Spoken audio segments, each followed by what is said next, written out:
So now we're getting into some of the fun content that's centered around our product itself. And one of the things that is important for our online programs is not only that they're student-centered and the experience is student-centered, but also that our programs are accessible and inclusive to all. So with that, I would like to welcome David Bass-Clark and Susan Hyde to present on intentionally inclusive universal design as a cornerstone of technology selection for online instruction. Take it away, guys.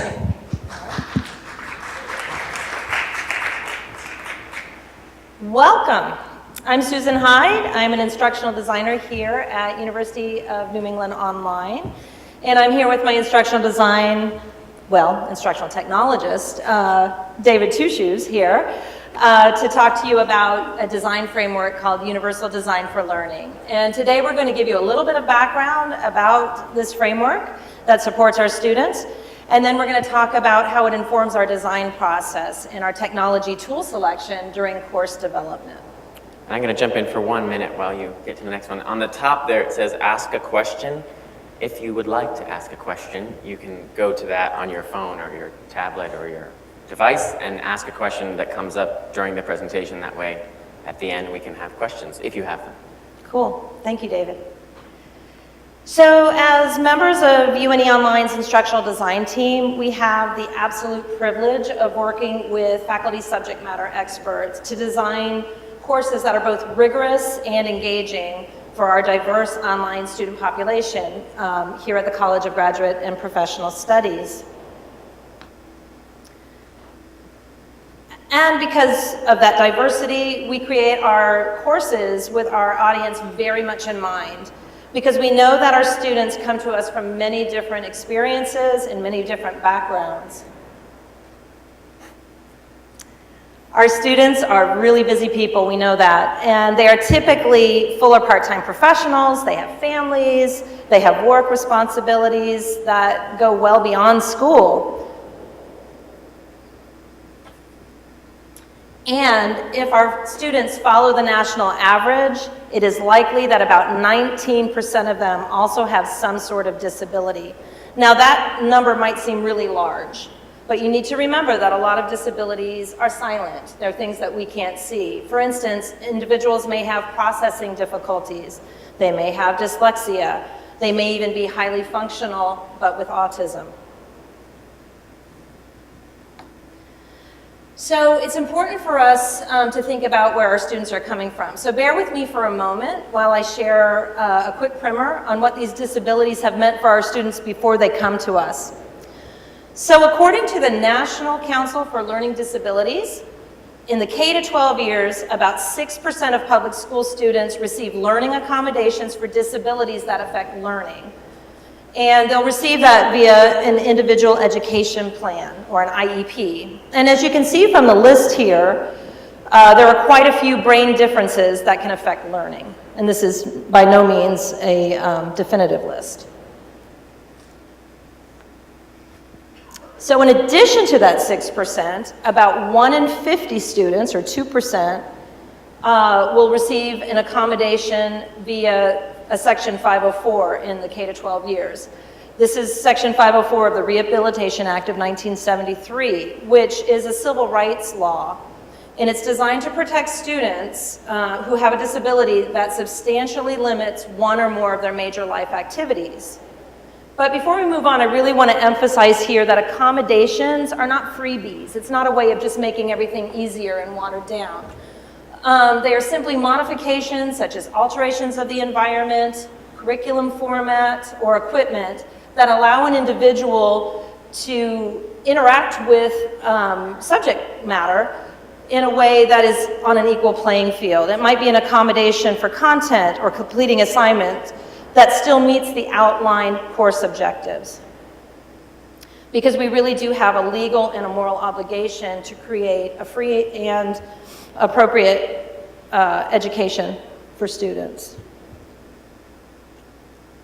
And I'm going to turn that over to David. Ooh, I get a clicker now. You get a clicker. Clickers are fun. So just to bring it, there's a lot of statistics there, and just to make it a little bit more meaningful, in terms of what it might mean and try to make you identify a little bit more. We're going to talk very briefly about the spectrum of ability. So in terms of visual impairments, obviously we can imagine a blind person, and you can close your eyes and imagine what it might be like to try to access an online course that you can't see anything of. But that's a little bit outside of, obviously, the everyday that someone might experience. So going down the spectrum, someone might have low vision. Someone might be colorblind. So that's actually fairly common. And so we can design intentionally for that so that people that are colorblind will be easier for them to access our content. And then finally, something that might not occur to you is maybe you just forgot your reading glasses. So how do we design for everyone in that spectrum of ability? And the same for hearing. So deafness goes down to hard of hearing, then limited range hearing, and then all the way down to, I just forgot my earbuds, and it's a noisy environment. So again, we think of maybe these abilities in different ways, and we can come at the design in a different way as well. So cognitive disabilities, you might just be tired at the end of that spectrum, or motor disabilities, so you might be on a bumpy bus, or on a train, or on a plane. So how are you going to deal with that? So that's kind of, again, thinking about how we may not live through that on an everyday basis, but how do we identify that with our students, where they're coming from? I'm going to fast forward to college and to graduate school. So, you know, our students come to us, and college is expensive. It's time consuming. At times it can be grueling and stressful, and it takes a huge commitment. So why do our students choose to do this? And this is kind of asking the obvious, but can I ask you all that? Why do our students come to us in the first place? Better jobs? So professional development? What else? And advancement? Career changes. Career change? How about the almighty dollar, right? Making a little bit more money to spend on vacations or family and all of that. And so I want you to keep that in mind as I move through some more numbers. When our students go to college, the accommodation rules change a little bit. There's a little bit less hand-holding. And they generally need to talk to a support person to request an accommodation. And this is true for online students as well as on-the-ground students. Here at UNE, our students will reach out to the folks at our Student Access Center. But nationally, we know that only 2 to 4% of students will actually request an accommodation. So now remember these numbers. We start out with 19% of individuals with some sort of disability.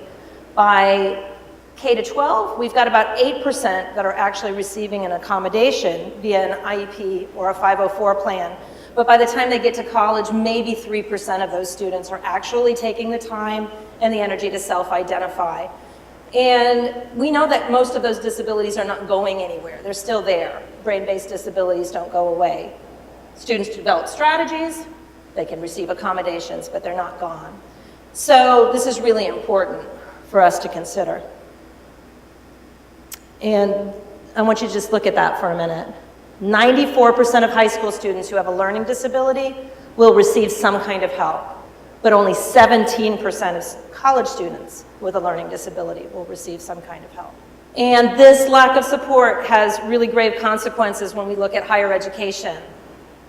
56% of undergraduate students who enroll in college will graduate within 6 years, and this is a general audience that we're looking at. But only 34% of students with a diagnosed disability will graduate within 8. So think back to that, what we were talking about, money, opportunity, professional development, and think of all of the ways that students who don't complete what they start are losing out. So the question remains, what can we do if students aren't telling us that they have a disability? What's our responsibility? Well, enter universal design for learning. Universal design for learning has its origins in architecture. It's an architectural design philosophy. Universal design was born out of state and federal accessibility laws, such as the 1990 Americans with Disabilities Act.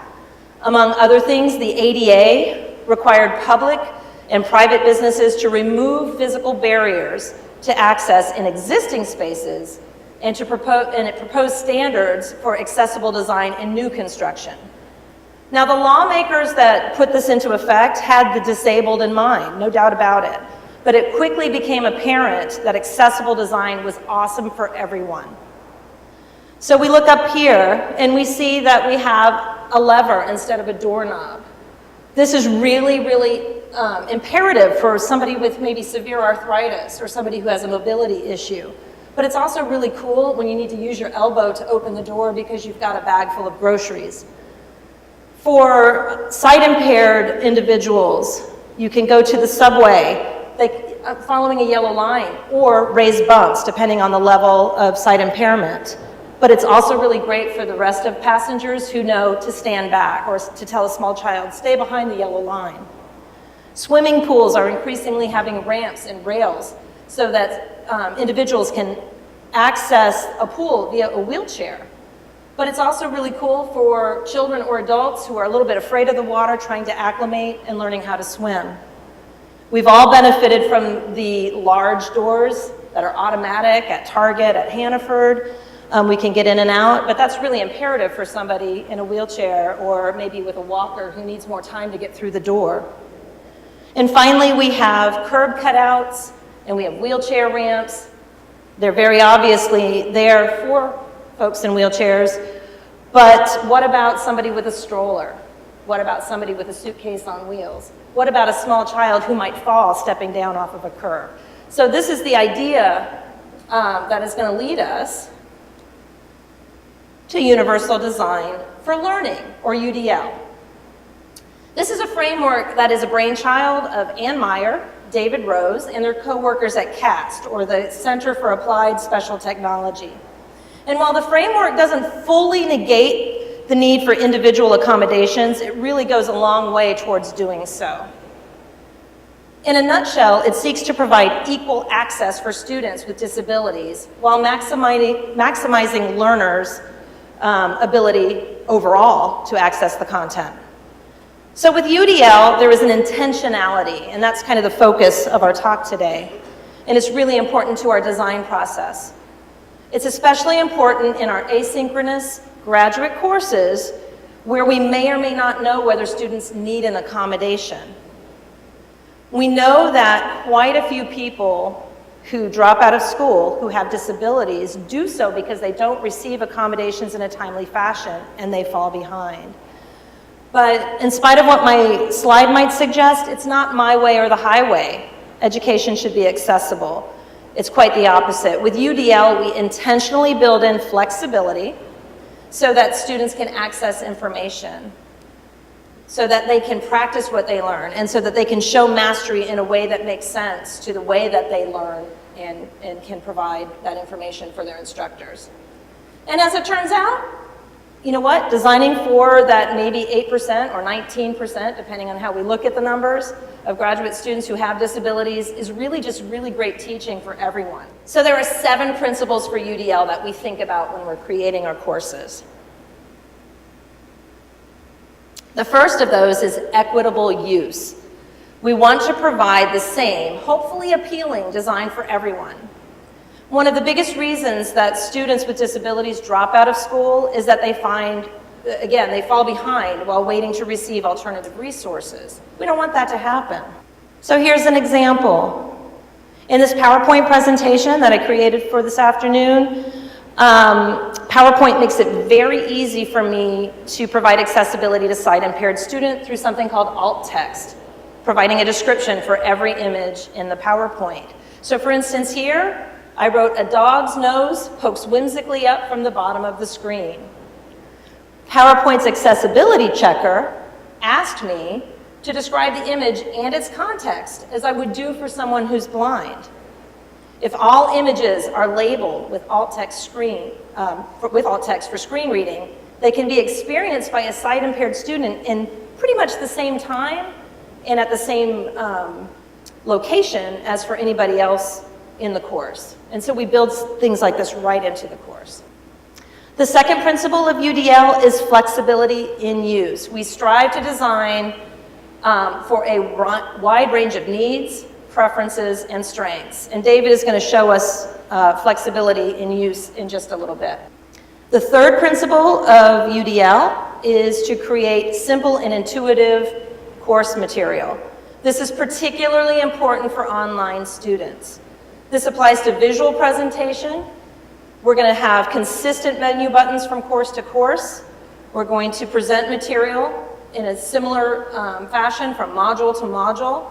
We also want to make our content appropriate to user prior experience and foundational knowledge. Additionally, if we're going to choose some outside technology, there's a lot of really cool stuff in education, and we're going to bring that into our course, we need to make sure that the learning curve for that technology is not so steep that it's going to prevent student use. Additionally, David frequently does this for us. We will create just-in-time learning resources so that all students can learn the technology as they go in a reasonable time. We intentionally connect the dots so that students have context. And while this is really important for a student, say, with a processing disorder, this is really just good teaching, because all of our students need learning that doesn't occur in just a vacuum. They're not just inside of their computer. The more we provide context for new ideas, the more that students can put that information into their brain and have it as a repertoire that they can pull from. So many technologies, and this is great for instructional design, are becoming more and more intuitive. If I were to click here, and I'm not going to do that right now, on my screen for PowerPoint, in the bottom left-hand corner, I would have this navigation tool. And it's the same in every PowerPoint screen. And this is really great for somebody with a screen reader who needs to know where to go, but it's good for you and I if we're in a hurry to get through that PowerPoint, if we're studying and we need to move through, or perhaps just find a particular slide. So our fourth principle of UDL is perceptible information. We're going to strive to communicate necessary information as effectively as possible. In the online environment, that means providing clear print instructions for visual elements. We're going to have transcriptions. We're going to have closed captioning for multimedia. And that's good for everybody. A sight-impaired student might need the transcript for a screen reader. A hearing-impaired student might need the closed captioning. A student commuting to work, or a tired parent with a baby who just finally went to sleep may really prefer to read rather than listen to the voiceover. So our fifth principle of UDL is tolerance for error. If you've ever had the experience of being in a digital environment and you click on something and you can't figure out how to get back, you'll understand this. We want to make sure that our navigation can be accessed by keyboard for students who are using screen readers or switches. Those who cannot physically use a mouse or swipe need to be able to use keyboard functions. But as David suggested earlier, this is also beneficial to a student who's commuting on a bumpy road. So what we want to consider is having menus that are easy to access, we don't want any navigation tools to be too small, and we want our students to be able to go forward and back without any problem. Our sixth principle of UDL is low physical effort. So in a face-to-face class, that kind of makes sense. We don't want somebody, say, who has trouble walking to have to walk around the room to accomplish something. But in an online space, this is important too, and it goes back to choice. We want to avoid assignments that would require any sort of mobility that not all students could achieve, unless it's one of several possible assignments that all students could choose from. And finally, we think about size and space for approach and for use. Now, in a physical classroom, this makes a lot of sense. You know, how do we get from here to there? What does our classroom space look like? How does it accommodate any students who have special needs? But in an online environment, it might account for something like aspect ratio. We know that our students are accessing technology in many different ways. Some students have to access technology a particular way due to a disability, but all of our students are going into their classrooms using phones, they're using tablets, they're using desktops, laptops, and so forth. So again, we just want to provide a lot of options. So another element of UDL has to do with flexibility, and we're going to talk about 3 flexible paths. We're going to talk about representation, action and expression, and engagement. Flexible paths for representation suggest that we represent material in multiple modalities. We use multimedia, we use graphics, we use animation if we can, and even just plain old text. And we want to provide clear scaffolding to link prior knowledge to what's coming ahead. The second item here is action and expression, and the flexibility with that suggests that when possible, we allow for students choice within assignments. They have to have multiple ways of getting there. So while a fill-in-the-dots test has its place in education, it's nice and clean, it's quick to grade, it's not particularly flexible. So we want to provide, whenever possible, assignments that are authentic and appropriate to the professional location that they're going to, their career path. Okay. Oh, I had one more. Oh, you got one more. That's okay, go ahead, David. No, no, no. My slide went away. No, go back. Go back, go back. Oh, now it's too far. Now I'm too far, sorry. We're having some challenges with our presenter mode today. Here, I'll take that. That's fine. So finally we have, so we've got representation, we've had action and expression, and now we're going to have engagement. We want to engage our students in different ways because we know one size doesn't fit all, that all of our students are not interested in the same things, even within the fields. So we might have, again, alternate flexible paths to complete assignments and to allow us, an instructor, to assess what students know. Whew, got through that one. You got through it. So we don't have a whole lot of time left, but I wanted to, that's all right. That was all really important. That's probably overwhelming if you haven't ever thought of this before. So I wanted to give, or if you've thought of this a little bit, so I wanted to give a couple of particular examples and point out that we don't always hit all those things, right? That doesn't mean we shouldn't strive for it. I think often as instructors, as designers, as people involved in the curriculum design process, it's easy to get overwhelmed and say, well, I just can't do that, right? It's just too much, right? And so where can we easily engage with this is kind of what I want to talk about. But I also want to show, and here's a good example of it that's Meta just released a couple weeks ago, so we're testing something out, is a system that allows for captioning as you talk within Google Slides. So everything that I say is now appearing on that screen as automated captions.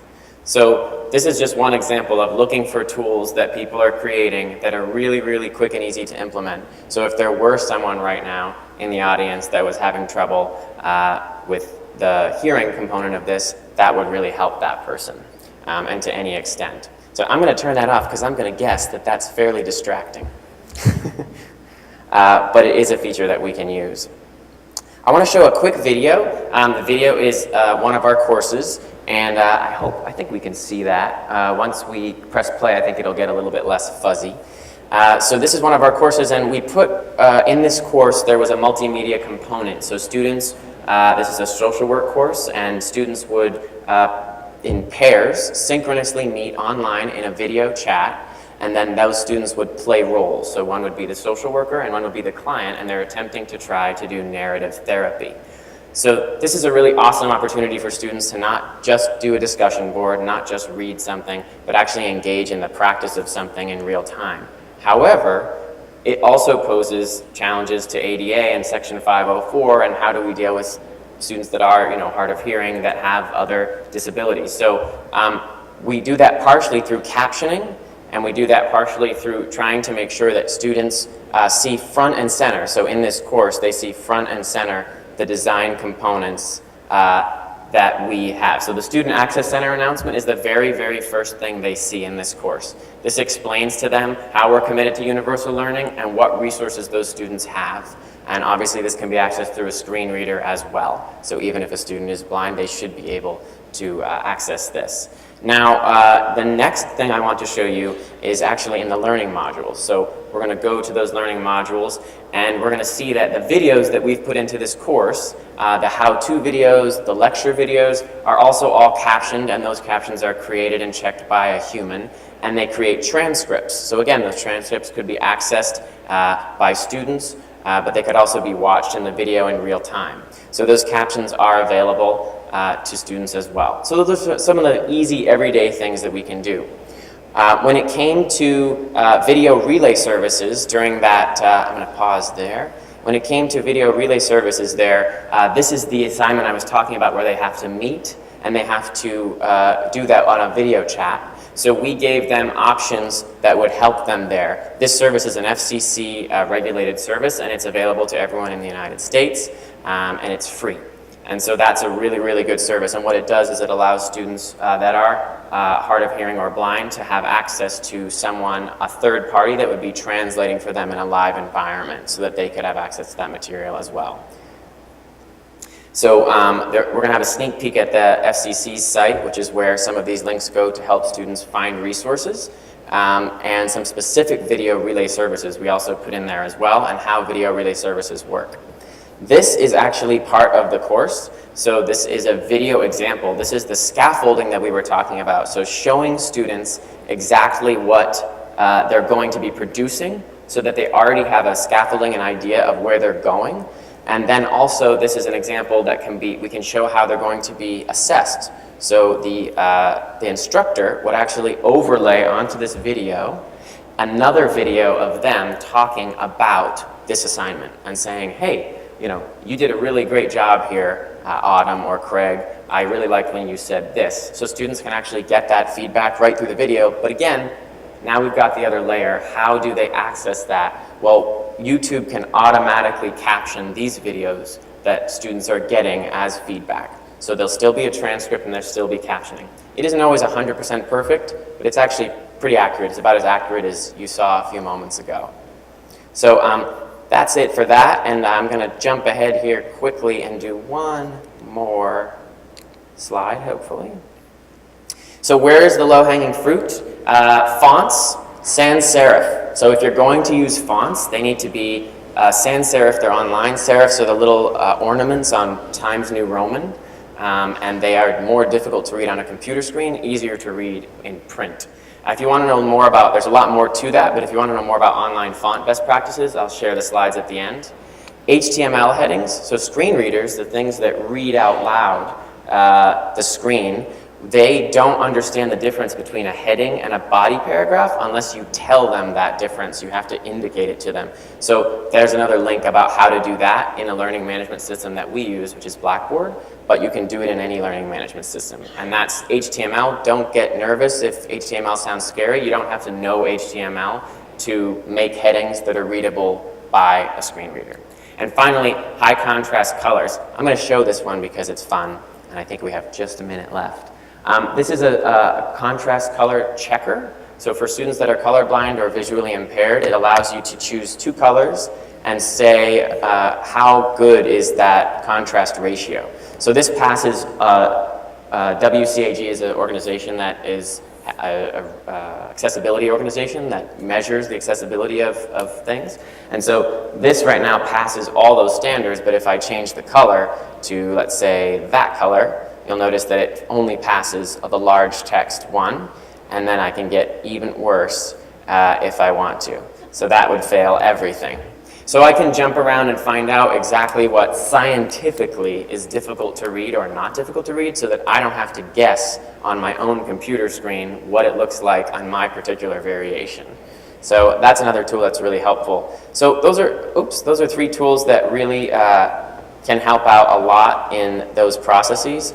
And close that. No, closed everything. Okay, well, guess we're not going to have that end of that presentation, but I do need to get it back up, so I'm going to give this back to you for a moment because I want to have those slides available. And if anybody has any questions. Is there evidence that universal design does increase student achievement, attention, and engagement for university online students? Yes. If you go to the CAST website, which is a really neat organization, there's a lot of information and a lot of research behind it. Primarily, You turned it off. yes, I would say. If you go to the CAST website, there's a lot of research there that you can look at. But in general, it's really the timeliness factor. so that students aren't feeling like, oh my gosh, I have to contact my instructor outside of class or via email and wait for them to give me something that I can actually process and use, whether it's lecture notes or transcriptions and so forth. So that is really the primary place where students are able to keep up with courses without having to continually ask for additional help. Richard. It strikes me that this is a tremendous pedagogical process for us to go through. It's a good thing for us to do. It helps all of our students. As we as a culture become increasingly aware of disability and how many people around us have some form of disability, it's also becoming something that is important in our day-to-day and work lives. So I'm wondering how much of this work are you building into the courses as teaching and learning moments about best practices to engage in the workplace, working in your community groups, all sorts of those places? I think that that's a really good point. I've thought about that more in terms of how I interface with the workplace. But I hadn't thought about it, to be honest, in terms of how we could put that more specifically in for students. So I think that's a really good way to think about this. I've thought about it more in terms of their access to the material, and that's a good point. I think that's something we should consider more deeply. In the narrative therapy course, as we were putting that together, it was an incredibly fun experience to problem solve this. One of the goals of putting social work online is to align better with the on-the-ground course. And our instructor is really dynamic, loves to do role play with narrative therapy, which is, what a great idea, right? You're going to practice being a narrative therapist with somebody who's role playing being an actual client. And so going through that process with the three of us was really an interesting thing, and it was interesting to talk to somebody at the FCC to find out that they're using VSR, the Relay system, in their own webinars. So if they have a webinar and they have people who are working with them in different locations, that's what they're using. So I think there's a lot of learning to do, but that's a really good question. So I want to thank you for that, because it was an incredible presentation and extremely helpful. So I have two things. One, I really think you should give this presentation to all of the academic instructors here. I really do. It would be very helpful, and even the adjunct faculty. It just gets us in a different headspace about what challenges our students might be facing and how to overcome some of those challenges. And the second thing is, I want to ask you if you happen to know how much online education outside UNE is universally designed. And I ask you that because I happen to know as a public health instructor that only 1%, for instance, of housing in the whole country is universally designed. That's it. I don't know the statistics, but I can speak to an anecdote about that. I was down in Boston a few weeks ago at a symposium for learning management systems, and we were able to talk with quite a few universities from around New England, and I think even a couple of them outside of New England. And I found that what we do in our courses, although we sometimes feel like we struggle to just provide what we feel like is the bare minimum in terms of UDL, there were a lot of courses that I saw and a lot of people that spoke to me that are not even doing half of what we're doing.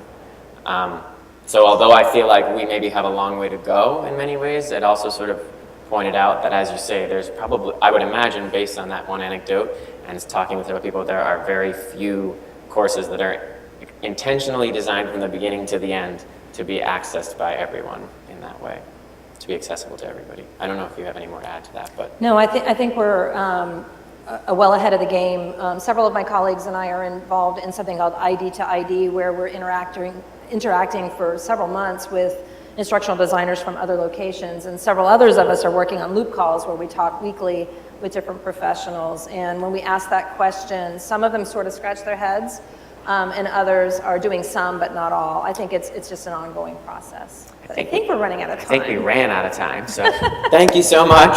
And if you want to, the slides are available on